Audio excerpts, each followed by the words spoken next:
Okay friends, ഇന്ന് നമ്മൾ ചെയ്തിരിക്കുന്നതേ ഒരു off grid plus on grid ഒരു ഹൈബ്രിഡ് സിസ്റ്റം തന്നെ കേട്ടോ നമ്മളിവിടെ ചെയ്തിരിക്കുന്നത്. ഇത് നമ്മൾ ചെയ്തിരിക്കുന്നത് തിരുവനന്തപുരം ഡിസ്ട്രിക്റ്റിൽ പാങ്ങോട് നമ്മളെ ബിജു സാറിൻ്റെ വീട്ടിലായിട്ടോ നമ്മൾ ചെയ്തിരിക്കുന്നത്. സാറിൻ്റെ നമുക്ക് ഡീറ്റെയിൽസിലേക്ക് വരാം.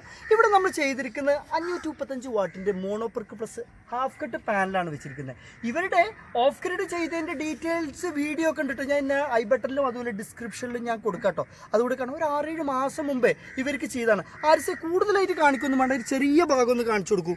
അവിടെ നമ്മളൊരു 455 വാട്ടിൻ്റെ 2 മോണോപെർക്ക് പ്ലസ് ഹാഫ് കട്ട് പാനൽ വെച്ചിട്ട് ഇവിടെ എടുത്ത് 2 150 എച്ചിൻ്റെ C10 ബാറ്ററി ഉണ്ടായിരുന്നു. അപ്പോൾ 455 വാട്ടിന് 2 പാനൽ വെച്ചു.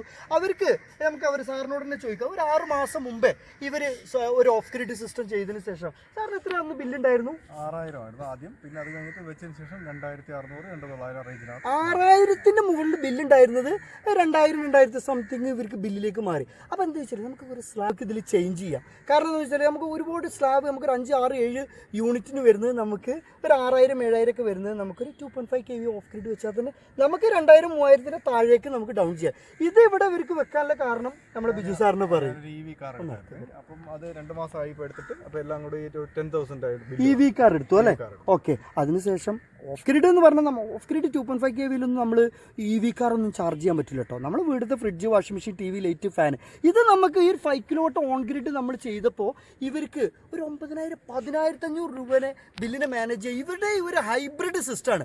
കാരണം separate off grid, separate on grid. അതാകുമ്പോൾ നമുക്ക് നോ ടെൻഷൻ, ഒരു കംപ്ലയിൻറ്റും വരില്ല. ഓഫ് ഗ്രിഡിനാണ് അത് സെപ്പറേറ്റ് സർവീസ് ചെയ്യാം, ഓൺ ഗ്രിഡിനാണ് അത് സെപ്പറേറ്റ്. ഇൻബിൽട്ട് വരുമ്പോൾ ഓൺ ഗ്രിഡിൽ തന്നെ നമുക്ക് ഇൻബിൽട്ട് ബാറ്ററി കാര്യങ്ങളൊക്കെ വരുന്നുണ്ട്. അതൊക്കെ എന്താ വെച്ചാൽ കംപ്ലയിൻറ്റ് വന്നു കഴിഞ്ഞാൽ ഒരു ഓഫ് ഗ്രിഡ് ബാറ്ററി കംപ്ലയിൻറ്റ് വന്നാൽ ആ ഇൻവെർട്ടർ ഓൺ ഗ്രിഡിൻ്റെ ഇൻവെർട്ടർ കൂടി അവിടെ നിലക്കും. ഓക്കെ.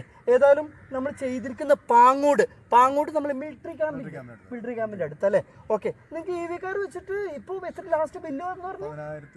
10,000 സംതിങ് ബില്ല് വന്നു. അപ്പോൾ നമ്മളെ EV കാർ അങ്ങനെയൊക്കെ നല്ല ഉപയോഗമുള്ള ആളുകൾക്കൊക്കെ, വലിയ ബില്ലുകൾ വരുന്ന ആളുകൾക്ക് ഒരു ഓൺ ഗ്രിഡ് ചെയ്യാം, ചെറിയൊരു ഓഫ് ഗ്രിഡും ചെയ്യാം കേട്ടോ. ഇനി നിങ്ങൾ ഇൻവെർട്ടർ സിസ്റ്റം ചെയ്താലും കുഴപ്പമില്ലാതെ അതിൽ ചാർജ് ആയിക്കോളും. പക്ഷേ കറണ്ട് പോയാലും കാര്യങ്ങളൊക്കെ നമുക്ക് സിമ്പിളായിട്ട് നടക്കണമെങ്കിൽ ഒരു ഹൈബ്രിഡ് സിസ്റ്റം നമുക്ക് ചെയ്യാം.